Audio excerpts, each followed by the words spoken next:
I'm Dan, and I sing for As Tall as Lions. I'm Sean, and I sing for As Tall as Lions.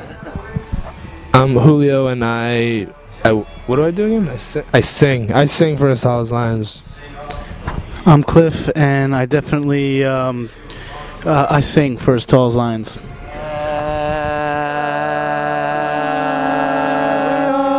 No, you're supposed to do like I say as, and then you say tall or something. I said tall. I said okay. tall. Oh, okay, all right. So, as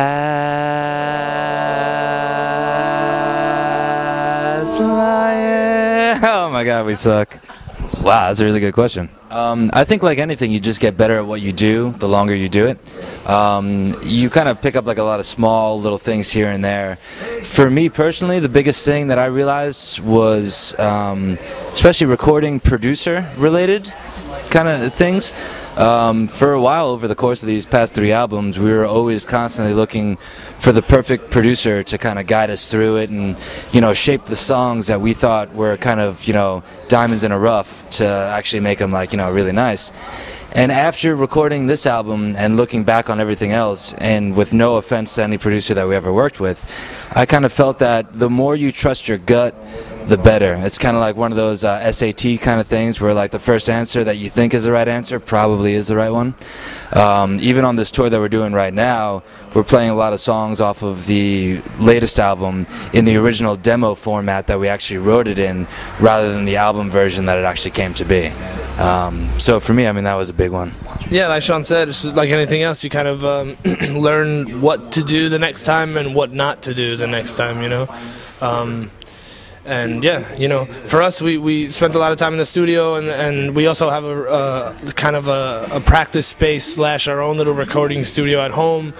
So just being in studios, you learn kind of how to record and how to work things. And you know, the older we get, the more I realize that we can take it into our own hands and start just, you know, producing our own records and recording our own stuff. You know, because nowadays it's kind of, you know, things are cheaper, and I feel like it's you know, it's kind of geared towards personal kind of use rather than having to spend, you know, $1,000 a day on a big time studio. You could just get some stuff for probably less than $1,000 and record it at your, you know, at your house, you know. So, you know, the people that we work with in the past, we work with them because we felt like we needed their help, and we needed the guidance of the wiser, you know, the people that knew more than we did, and maybe yeah, the tape, exactly, you know. My name is Ralph Macchio.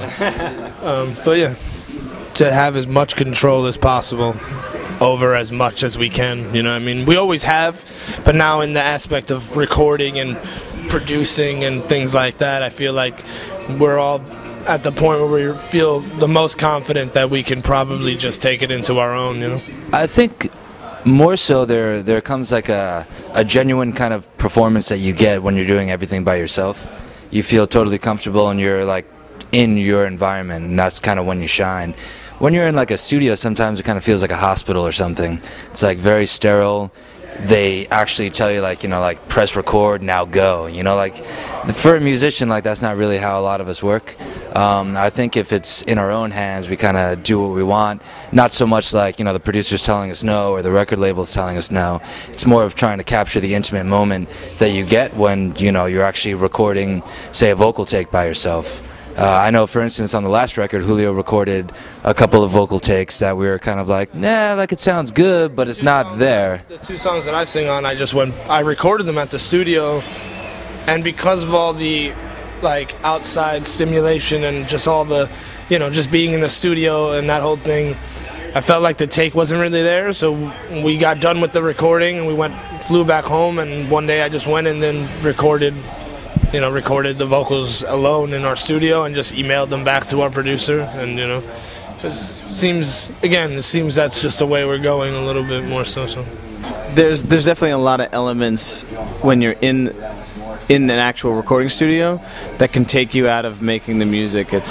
It's really, I mean, I've gotten more used to it over the years, but especially making our first record, I couldn't sing. It became like it was a disaster in the studio because you're like put in a little box and it's like, okay, record your vocals, and everyone's like watching you, and like, you know, it's like they're watching, you know, everyone's just watching you to like see if you're gonna do good, if that takes a good one or the bad one, and what lines they like. And when you do it that way, especially with vocals, I feel like because vocals seem to get dissected the most out of anything, that it's really defeating, you know. And I think that when you're able to do them by yourself, you can actually be yourself, where you're not feeling like you have to put on like a mask and try to impress other people, because you're literally sitting there trying to make your producer happy at that point, because you're not even the one listening back to the takes. It's like he's the one listening, or your band is, and they're telling you what's good and what's bad. Like you have no point of reference as to what is making it good or bad, and you get lost in it really easily. So we haven't talked about making a new record yet, but I know that everybody in the band's been writing a lot of stuff, and I'm sure that, you know, I want it to come naturally this time around, whereas the last two records were they weren't I don't want to say forced, but it was very much so like got home from touring and it was like, okay, the record label says we want you in the studio by this date, and you're like, okay, start working towards it, and where it doesn't feel like it's a 9 to 5 at that point. Yeah. And to me it became both the last two records both were counterproductive that way, because I felt like, for me personally, there was pressure put on you to make a record in a certain deadline, and you just end up working less because you feel, you know, like you're giving in a product, you're not just making music, you know. Because again, we're always writing, you know, we don't really write towards something, you know. It's not like a means to an end kind of thing. It's just like we're just doing it, you know. So when we decide, hey, do you guys want to record a new album? Do you know, it's like, oh, well, there's 20 ideas that I had done over the last year or however, you know, and then we pick out what we like and what we decide to work further with and stuff, and, you know, so, yeah. Quicker, we always say quicker, it never really seems to get any quicker, but Cliff could probably talk pretty well about the speed of album writing and how it affects the human soul. Very horribly. you know, it takes a toll on you when your music, a lot of times has to be of kind of, you want to keep it spontaneous and instinctual, you know what I mean? So when you're like overanalyzing and talking a lot about it, and this is bad and this is good, and like what's good and what's bad, it's like it becomes like a big thing, you know. And when you're so invested in it, you know, you get hit by it, you know. So hopefully we'll, you know, I don't know how we're going to do it, but we're going to definitely, like you said before, we learned what not to do. So this time forward, we're going to try to really make a conscious effort to maybe speed it up a little bit, you know.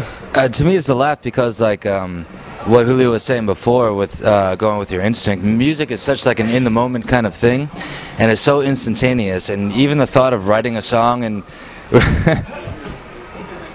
we almost got him on that one. Even the thought of like writing a song and recording it is so silly because it's so momentary, you know what I mean? And we're in the business of moments, and it's, I don't know, it's kind of mind-blowing that even exists in the first place, you know?